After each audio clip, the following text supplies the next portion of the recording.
Voilà, salam alaikum. Man la Amadou Ndiaye, chargé de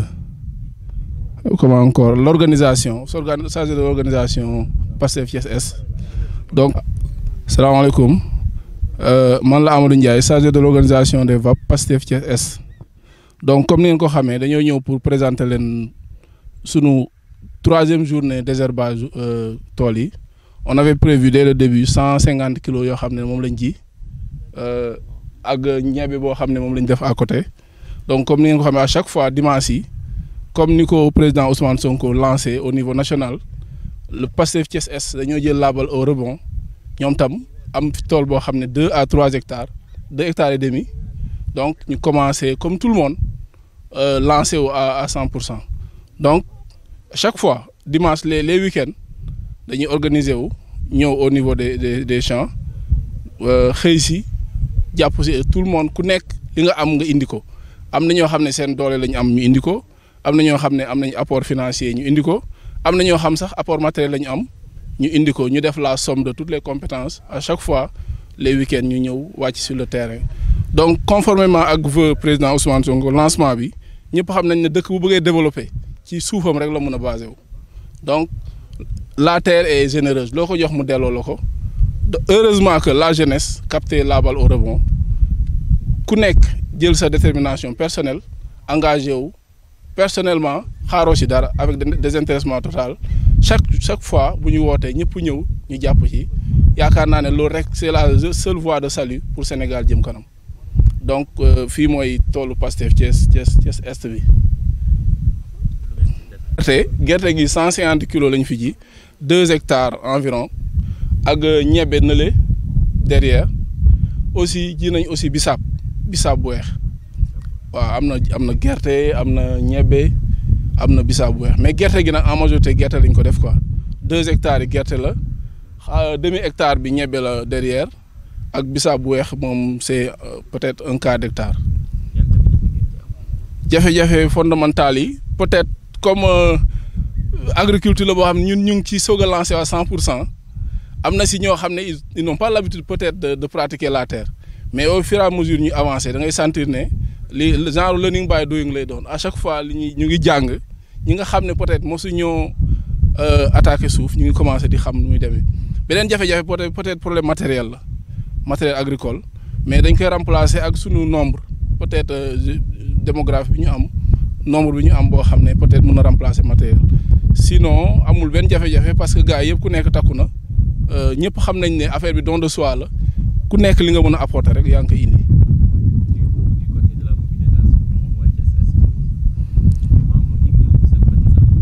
waaw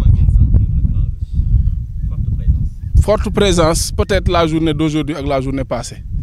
mais aussi problème communication la woon au début. ñu bëri peut-être affaire yi jotaguñ ko woon mais seetlu nañ ne ñaar yu mujj yi gars yi ñu ngi gën a ñëw ñu ngi répondre présent en plus bu ñu ñëwee aussi ku ci nekk da ngay xam ni la fi indi organiser wu commencer liggéey bi wax dëgg yàlla daal bëriwul ay bémol mais quand même am na ay quelques kii yoo xam ne on le rectifie entre frères mais amul bëriwul ay problème waaw. mbokk yi ñu ngi leen nuyu di leen ziar je me présente Ibrahima Samake responsable de la production des VAP au niveau de Thiès Est. Bon, comme ni ko sama frère waxee Amadou Ndiaye dès le début il s'agissait de choisir les spéculations yi nga xamante ne moom la ñu war a produire bu ñu xoolee ñun zone Thiès ñu ngi bokk ci daanaka bassin arachidier ci la ñu choisir maanaam def gerte mais également defaale ñebe def variété yoo xamante tamit maanaam du jël temps bu bëri et puis maanaam ndox mi dina ko attan. moo tax on a choisi de faire arachide boo xamante ne burfut lañ koy wax gaaw daanaka 2 mois 3 mois 70 jours lay def daal di ñor jël wut ñebe boo xamante ne maam jaara boo tamit 60 jours lay ñor defaale bisaab te ku xam spéculation yooyu xam ne ay spéculation yu dox la au niveau de Thiès te maanaam pluviométrie bi attan na ko en fait peut-être quelques problèmes yoo xamante ne rencontré nañ ko au niveau de la production moom mooy l'invasion des chenilles ndax bi ñu jiwee chenilles yi attaqué nañu ñebe bi quand même ba xaw am luñ ci dévasté l'autre problème peut-être bi ñu remarqué fii moom mooy aussi jur yi divagation des animaux moo maanaam jur yi ak pël yi des fois soo fi nekkul rek dañuy sàmm yi bokk maanaam pël yi sàmm yi jégal leen ma sàmm yi tamit maanaam nekk na problème boo xamante ne des fois surtout au début nga xamante ne nag nawet bi jugul woon su nekkee da ngaa nekk zone boo xamante ne peut-être yow yaa fa jiw ñoom tamit maanaam nekkoon nañu un peu suñu problème mais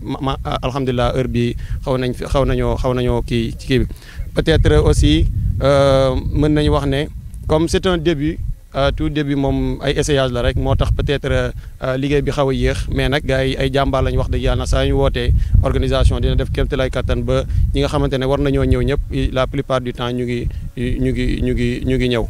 te lii maanaam dafa nekk loo xamante ne début la année zéro la comme ni ñu ko waxee moo tax ñu démarré lii mais fii tamit nekk na am zone boo xam ne comme dañu koo jox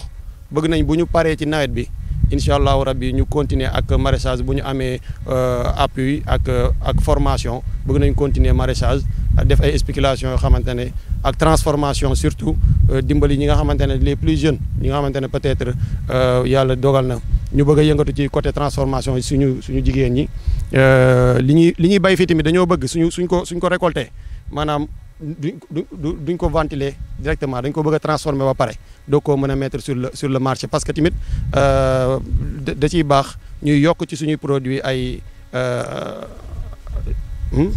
valeur ajoutée waaw day baax ñu ci yokk valeur ajoutée pour mu gën a am prix donc bëgg nañ bu ñu paree ci bay bi nga xamante ne maanaam saisonnière la ñu def transformation li ñu fi récolté ba pare ensuite ñu continuer def maraîchage loolu nag dafa am leneen loo xamante ne lu muy àndal zone bi yàlla dogal na fi ñu nekk nii am na ndox am na suuf donc li ci des formation la ak un petit matériel bu muy àndal merci. di ziar di nuyu délégation bureau départemental bu PASTEF di nuyu suñu coordonnateur communaux yi aussi di nuyu patriotes yi ñu fekk mais aussi patriotes yi nga xam ne depuis ce matin dale ko Xombol Ndiéyène Sirakh Thiénaba Thiès Nord yëpp fekk nañ leen dans les champs aussi di leen nuyu di leen jaajëfal ci liggéey bu rafet bi nga xam ni remarqué nañu ni moom lañ def ci tool yi vraiment mu nekk fierté bu mag nag ci ñun ñu ànd ak le coordonnateur départemental le frère Birame Souleye ànd ak suñu ay coordonnateurs communaux pour def xool avancement liggéey yi nga xam dañ ko dooroon ci tool yi depuis président Ousmane Sonko lancé woon concept bi di VAP vacances agricole patriotique voilà ñu am nag vraiment surprise bu neex a neex surprise bi mooy lan surprise bi mooy dañu gis tool yu rafet macha allah tool yu naat liggéey bu set boo xam ni duñu ne ay cultivateur professionnel ñoo ko liggéey peut-être am na ci mais ñu ci bëri peut-être mosuñu tayee ileer ñu ci bëri mosuñu tayee ngoos mais ils se sont débrouillés ak amour bi ñu am ak aussi li ñu xam ni peut-être VAP bi concept la boo xam ni non seulement dinañu jare ñun ñi mais dafay nekk loo xam ni leader yëpp comme ni ma ko waxee keroog mën nañ ci inspiré wu mu nekk naataange réew mi donc ñuy féliciter patriotes yi nga xam ne ñu ngi ci tool yi muy góor ñi aussi mais muy jigéen ñi muy jeunes yi même aussi muy les moins jeunes yi nga xam ne ñoom tamit ñu ngi ci tool yi di joxe seen expérience vraiment kontaan nañu trop am na si ñoo xam sama classe gi nga xam ni tool moom dañ ko daan seen rek dañ ko daan seen voilà découverte bu neex la boo xam ni permettre na ñu xam ni suuf moom loo ko jox mu delloo la ko et puis on a la chance d'avoir sànq maa ngi koy wax ci oto Birame Souleye on a la chance vraiment d'avoir suuf bu ñu bëgg am nañ ko chance bi ñu yàlla defal dafa mel ni parfois duñ ko saisir am nañu suuf am nañu soleil am nañu ndox vraiment on a des jeunes une population très jeune boo xam ni buñ ko jëlee à profit mën nañ ci liggéey lu bari pour le développement du Sénégal mais malheureusement on a un état boo xam ni amul vision wala vision bi jam ñaajo la yam ndegam egg na jam ñaajo donc dama leen di inviter ñoom ñu xool ci Ousmane Sonko bu ñu rëy tricher lu baax voilà ndax gis nañ leen sax ñi ngi tricher seen VAP la yaakaar naa voilà seen vac mais tricher lu baax aayul nañu def noonu nañu wàcce seen bopp bu ñu rëy xam ne Ousmane Sonko vraiment dafa innover indi lu bees loo xam ne njariñal réew mi la donc bu ñu am kersay imiter ko da ciy baax dama ne jamono ji ñu nekk ni 1960 ba léegi bu doon at mu nekk ñu am ci benn Ousmane Sonko kon ba tey Sénégal dem na kon kooku dañ ko war a ñaanal xam ni c'est un salut pour le Sénégal mais aussi un salut pour l'Afrique ñun nag ñu ngi ci ginnaawam ñu ngi ci ndeyjooram ñu ngi ci càmmoñam fu mu tourné seen ñu ak suñu ay coordonnateurs yi nga xam ne yaaxuñu ci dara aussi di kontaan tey daal kontaan nañ trop si liggéey bi macha allah waa kay jërë ngeen jëf. asalaamaaleykum di jaajëfal ñëpp di maa ngi tudd Mamadou Fall le responsable départemental des jeunes di rafetlu tey délégation bi nga xam ne bureau départemental bi defoon na ko ñu xool ay secteurs yu mel ni Thiénaba Nguén Sirah donc ñu gis ne vraiment liñ fa fekk ci tool yi dal na xel parce que mënoon nañu engagé wu juste daan ne vacances patriotiques moom moo ñu tax a jóg ñu def bay jiw ku nekk dem toog sa kër mais da ngay ñëw gis ne tool yi dañu am suivi ce qui dit que ni engagement bi nit ñi am ce n'est juste pas pour faire la politique mais aussi pour le suqali seen dëkk donc l'engagement et la détermination est là li ñu doon xaar ci population bi li mu doon xaar mooy ku leen di tirer un moteur te daa mel ni Ousmane Sonko dafa nekk un moteur de la jeunesse donc jeunesse bi mobilisé wu nañu donc aujourd'hui on est là avec notre coordinateur Birame Souleye Diop et les responsables communaux de même que le responsable départemental des femmes donc ànd boobu famille boobu nga xam ne Pastef am na ko tey ba ñu dajaloo ñëw ñu nekk ci tool un champ de 2 hectares moom lañ fi fekk ñu def fi li nga xam ne moom mooy gerte muy Pastef Thiès Est aussi tamit à profond fële ci kanam ñu fekk fa li nga xam ne moom mooy ñebbe yeneen tool yi ñuy jàll donc ñoom bay nañu gerte bay nañu ñebbe bay nañu mboq de même que bissap kon ça veut dire que ni nit ñi bàyyiwuñu dara suñu jugee ci loolu dem li nga xam ne moom lañ doon wax li naan l'agriculture du Sénégal le développement l'économie du Sénégal repose dans l'agriculture donc 3/4 de l'économie donc bu ñu jugee fii ñun gis nañ ne li nga xam ne moom la ñu doon xaar ci suñu développement dëkk dinañu ko am te aussi dinañu mën a préparer davantage comme ni ñu waxee ne année bi moom mooy l'an 0 l'année prochaine ça va nous permettre avec les moyens bien vrai que les moyens font défaut ba tax yenn retard yi mu koy am et tout aussi tamit l'agrandissement champs yi mu xaw a diminuer wu mais d'ici l'année prochaine ça va permettre les jeunes patriotes dans sa globalité l'équipe Pastef de mieux se préparer pour l'année prochaine donc li may wax rek mooy engagement bi nga xam ne nit ñi am nañ ko pour Pastef jëm kanam yemul kase ci kaddu yi parce que dañ doon wax ne parti Pastef mooy parti médiatique donc wax rek ci réseaux sociaux yi donc actuellement on est là à travers les bonnes actions yi nga xam ne nit ñaa ngi koy mëne te lii nekkul toog di wax donc nit ki mooy dox gisal boppam donc loolu di ci remercier ñëpp di ci jaajëfal di wax ne ak Pastef ca kanam rek incha allahu rabbi di wax alhamdulilah sant yàlla bu baax a baax a baax ndax vacances agricoles patriotes yi nga xamante ni président Sonko Ousmane Sonko lancé woon na ko wax dëgg yàlla Pastef Thiès Nord ànd ci ak Pastef Thiénaba liggéey ci liggéey bu rafet ndax bi ñu koy commencé kenn ku nekk ci ñun fa nga dëkk soit koñ ba wala ci kër ga ñu ngi la doon wax naan loolu bu ngeen ko defee day booy ay tool yoo xamante ni tool tubaab lay doon mu nekk lu doy waar mais alhamdulilah ku ñëw fii xam ne lii Pastefu ak njàmbaarte gu mat sëkk moom moo ko def liggéey bu rafet ba tax gerte gi mel ni naataange gu mat sëkk am ci kenn ku nekk ci patriote yi nag génn saw dërëm saw ñaar dërëm ñu dajale ko man yaakaar naa bokk naa ci ñi nga xamante ni ñoom ñooy dajale liñ fi soit gerte gi ñuy ji wala mbay mi nga xamante ni comme amuñu fas dañ ñu koy defal ñu mën ko mais patriote koo ci laaj day am cawarte génne def loolu ak ndox mu sedd mi nga xamante ni moom lañ fiy naan kon loolu ak Pastefu ak bëgg sa réew moom moo koy def lii nag nekk lu nga xam ne wax dëgg yàlla man gëjoon naa ci ay tool lool donte doomi béykat laa mais ak Ousmane Sonko yeewaat ak am mbir ci ñun mooy nga xam ne dañoo war a delluwaat ci tool yi bay kon mu war a nekk suñu njëriñ nekk lu nga xamante ni benn kenn du laaj ëllëgee bu ñuy financé suñu parti lan lañ ko fan lañ jëlee luñ ko defee ndax lii yaakaar naan ku gis lii ñu def nii mu doon ab tàmbali bu ëllëgee bu ñu defee lu ëpp lii jaay ko mën cee am aw jiw waaye mën cee am tamit leneen lu nga xamante ni mën nañ koo defee suñu ay activité kon yaakaar naa ne bu ñu réussir lu mel ni ren ji ba ëllëgee bu ñuy def suñuy financement kenn du wax naan alal ji fu ngeen ko jëlee wala fu ñu financé kon mu nekk lu nga xam ne wax dëgg yàlla dañ ciy encouragé képp ku nga xamante ni patriote nga rawatina nag ñi nga xamante ni ñoom la ñu bokkal liggéey bi fii di leen jaajëfal bu baax a baax ndax woote bi métti na laaj bi métti na waaye jàpp naa ne bëgg suñu réew rek moom moo ñu ko jaral ndax am na ci ñoo xamante ni dañuy ñëw sax di jaawale gerte gi ak ñax mi kon mësuñu ko def mësuñu bay kon buñ demee bay def lu mel nii wax dëgg yàlla bëgg seen réew ak bëgg développement moom moo leen ko jaral kon gàcce ngalama président Ousmane Sonko di ko jaajëfal bu baax a baax ci initiative bu mel nii ndax lii lenn la ci rek ci li mu lancé ci Sénégal wala ci li mu mébét ci Sénégal kon ñu ngi koy jaajëfal bu baax a baax di jaajëfal nag suñu kilifa yi nga xamante ni ñoom ñoo nekk suñu ginnaaw bu ñu ñimee ba mën a agsi fii ñoom yaakaar naa ci lañ bokk na ci muy Birame Souleye mii tax wax dëgg yàlla génnewu ci loxoom benn yoon ak kulim ju muy jaxate muy Moussa Ndong ak ñi nga xamante ni ñoom laa àndal liggéey bi yëpp ñu jégalu bu baax ci ñi nga xamante ni limuñu seen ay tur wante ñoom ñëpp gis nañ seen liggéey ak seen taxawaay bu baax a baax ñu ngi jaajëfal bu baax jërëjëf. aouzu billahi min ashaytaani rajim bismillahi rahmani rahim wasalaatu wasalaamu ala ashrafil mursalin sayidina wa maulana wa habibina muhammadu rasulillahi sallallahu alayhi wa sallam. mbokk yi bi sante yàlla julli ci yonent bi sallallahu alayhi wa sallam ñi ngi leen di wax asalaamaaleykum wa rahmatullah.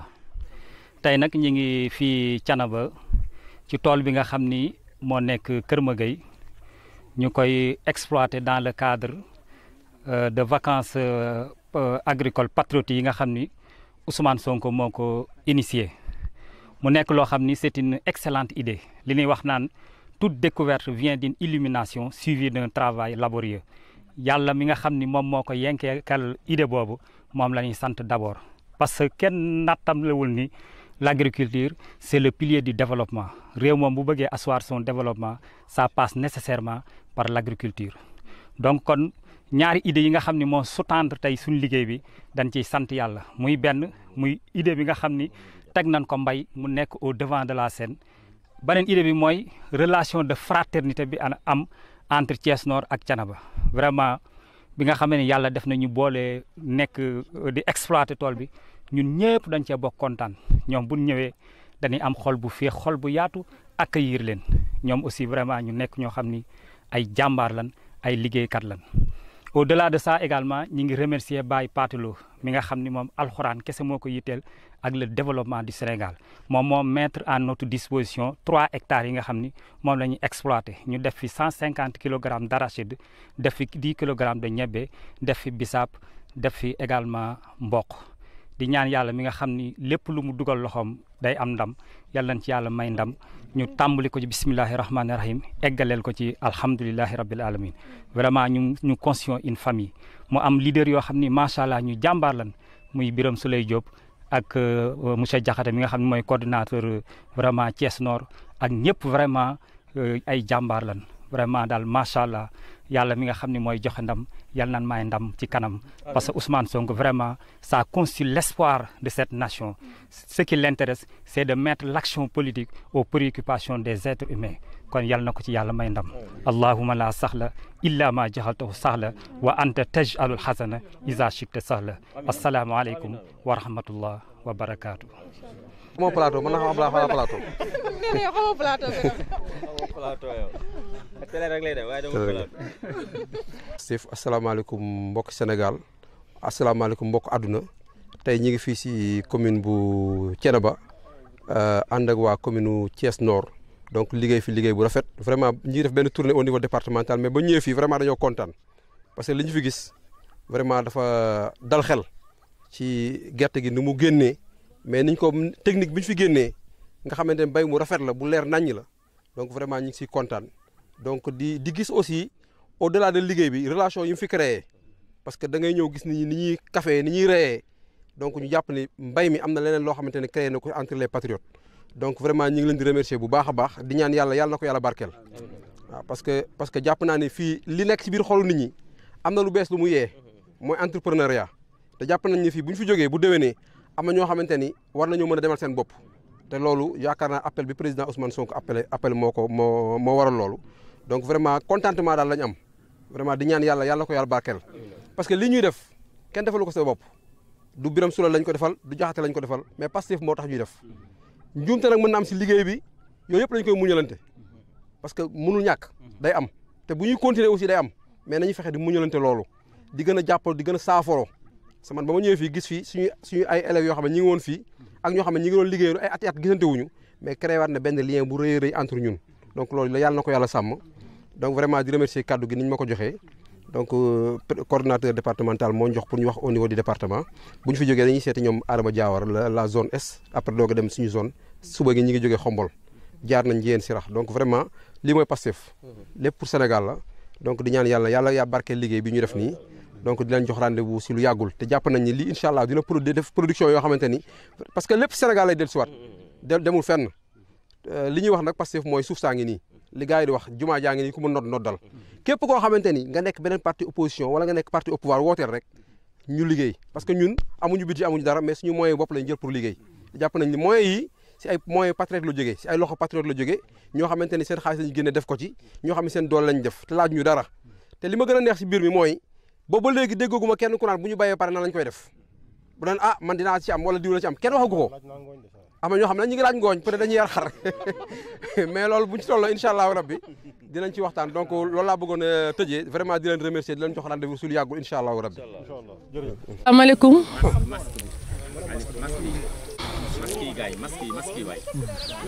da nga may jox kii.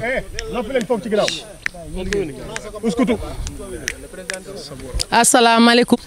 VAP bi ñun tam ñu daal ci sóobu biñ ci sóoboo nag ñu ñëw fii ñu jox ñu tool c'est la première fois pour nous ñu bay tey nag bay nañ fi kànja bay bisaab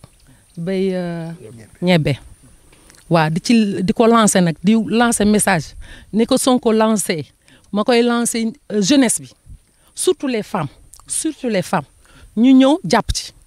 parce que lii ñu fi bay nii ñun ñëpp a ko bokk te saa yoo béyee mu gën a ñëw suuf si neex naa béy ma ci woo jeunesse bi di ci woo les femmes pour ñu ñëw jàpp si wax dëgg yàlla waaw presque 1 hectare la ñu am 1 hectare la ñu am bon def nañ ci kànja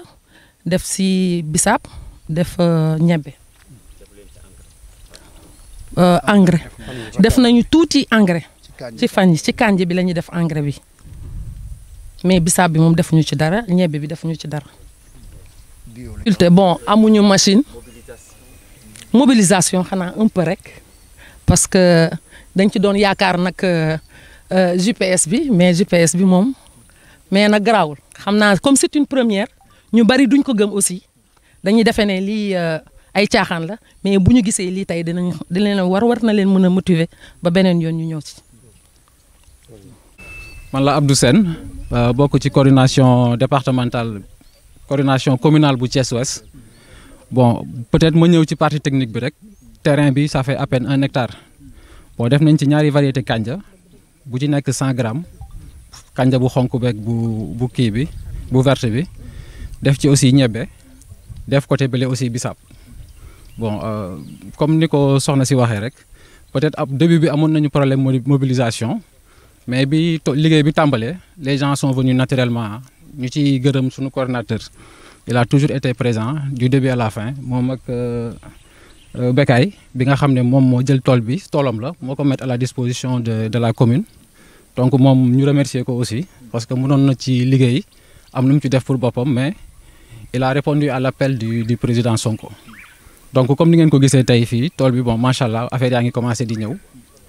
juste rek ñu ñaaxaat gars yi peut-être les jeunes comme ni ko soxna si waxee parce que suñu nee liggéeyu tool moom on attend que jeunes yi génn approprié wu affaire bi donc ñu ngi leen di ñaaxaat pour jeunes yi gën a bokk ci liggéeyu VAP bi daal bon peut-être contexte bi moo xaw a doy waar beaucoup d'étudiants sont en train de préparer le retour dans les amphis. Bon, il y a aussi les enseignants, comme on sait que le parti regorge d'enseignants, ils sont en activité. Donc, disponibilité, il y a un problème de disponibilité. Mais grosso modo, alhamdulillah, di ñaan daal taw bi gën a yokku su ko defee ñu mën a waaw suppa kànja ci kii bi kànja bi bisaab baa ngi nii dinañ am bëggaj bu doy ñebe baa ngi nii xam naa sama coordonnateur départemental ku bëgg a ñebe la xam naa dinañ ko ci indil kilo mais sinon à part ça di leen gërëm di rafetlu aussi ñëw bi ngeen ñëw fii aussi parce que di liggéey aussi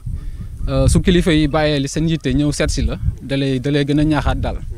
donc di remercier toute la coordination départementale bi nga xam ne Birame Souleye moo nekk à la tête sinon à part ça nous vous remercions de votre visite. asalaamaaleykum man la seen frère Adama Diawara di coordonnateur Thiès Est nekk également coordonnateur adjoint au niveau départemental donc tey ñu àndoon ak le bureau départemental di def le tour des champs yi nga xam ne dañ ko emblavé dans le cadre des VAP dem Ndiéyène Sirakh dem Xombol ñëw au niveau de Kër Magay Ndaw avec waa Thiès Nord ak waa Thiénaba yi ñëw Thiès Est également ak tey jii ñu mujjee fii ci Thiès Ouest di rafetlu bu baax liggéey bi nga xam ne depuis lors les patriotes ñu ngi koy def mobilité des moyens am na ñoo xam ne peut-être ñëwuñu mais joxe nañ seen alal am ñoo xam ne également ñëw nañ joxe seen doole mais également di rafetlu bu baax a baax l'appel bi nga xam ne le président Sonko def na ko mu nekk un appel bu nga xam ne loolu moom mooy développer réew loolu mooy patriotisme aujourd'hui suñu gisee ni notre première intrant dëkk bi mooy une jeunesse bu nga xam ne énergique ñu ko doon def ci leneen tey ñu ngi ñoom ñëpp delluwaat nañ ci suuf si su fekkoon partout dans le Sénégal la jeunesse dafa delluwaat ci suuf si je pense que on allait booster la production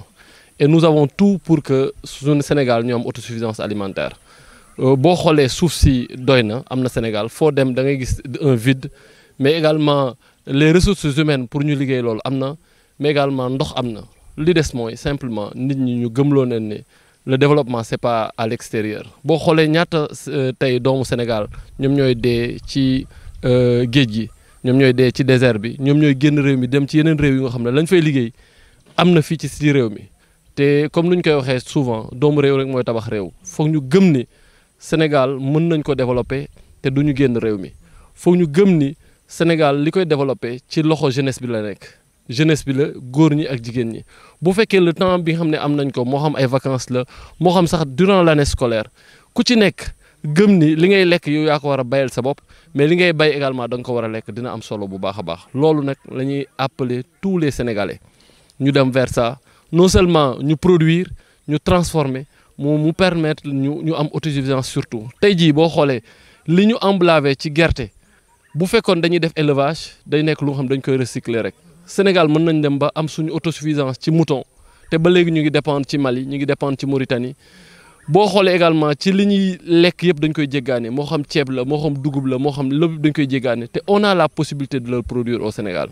donc il faudrait que parti yëpp ñu approprier wu appel au président Ousmane Sonko keroog j'ai été très content en voyant un patriote mu ne je ne suis pas de Pastef je suis de Rewmi mais je fais la production telle que le président Ousmane Sonko noonu la ko waxee donc ñu appeler encore une fois toute la jeunesse ñu delluwaat ci suuf si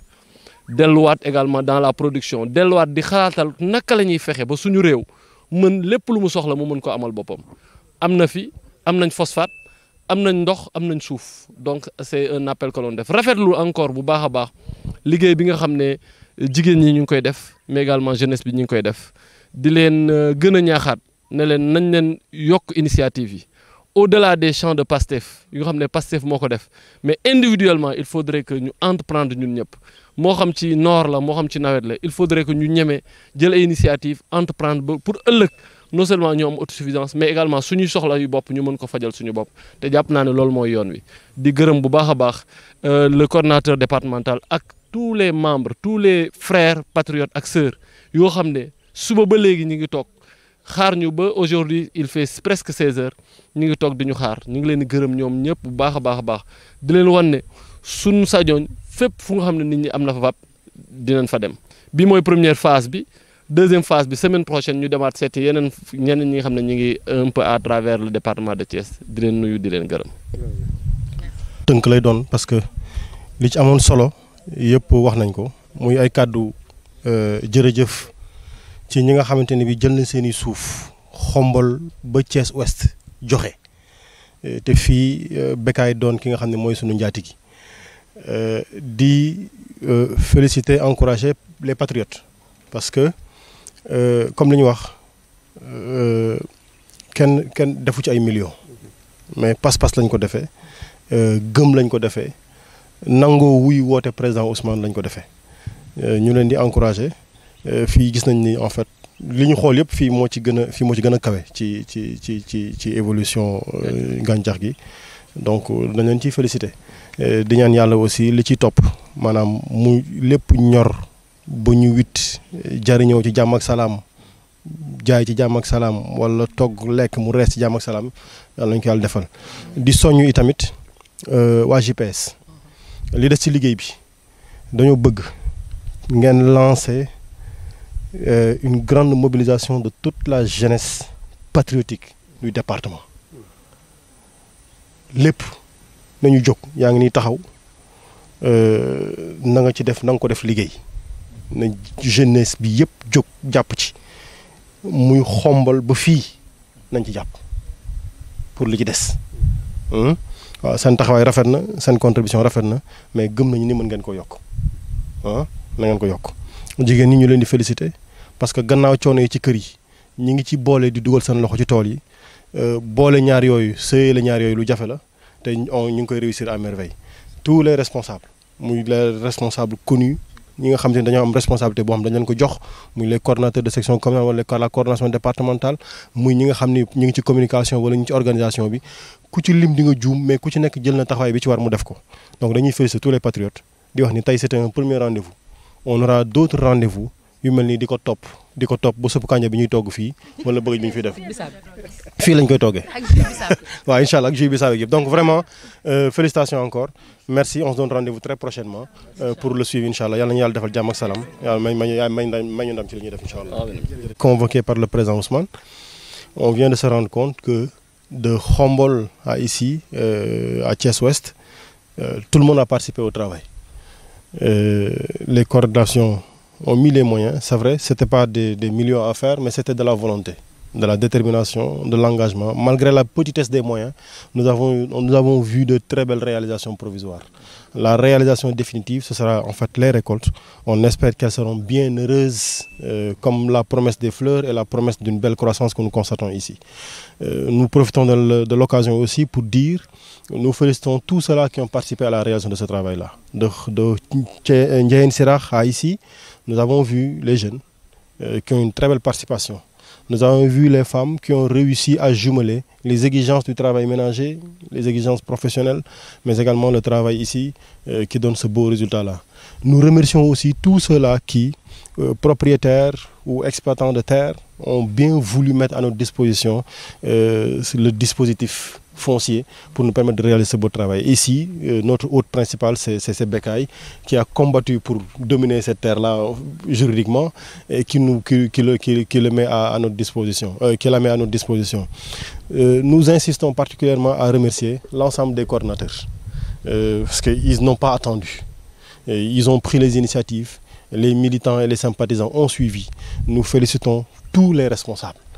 Qu'il s'agisse de responsables à la tête des coordinations ou des sections, qu'il s'agisse de responsables qui ont une responsable dans la communication ou dans l'organisation ou dans d'autres dispositifs, dans d'autres postes, nous félicitons tout le monde pour la qualité du travail qui a été fait. Je voudrais insister particulièrement sur les jeunes pour leur dire, vous avez jusque-là fait un bon travail, mais nous insistons encore pour leur dire, pour ce qui reste à faire,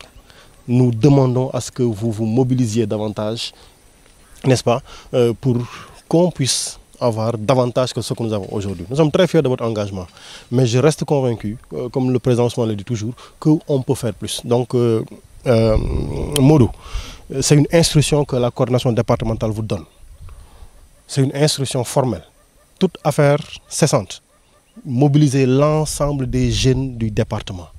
De Ndiaye Sirah à Pout, tout le monde, mobilisez-les pour qu'on participe à tout ce qui va se faire. Ça, c'était une première étape.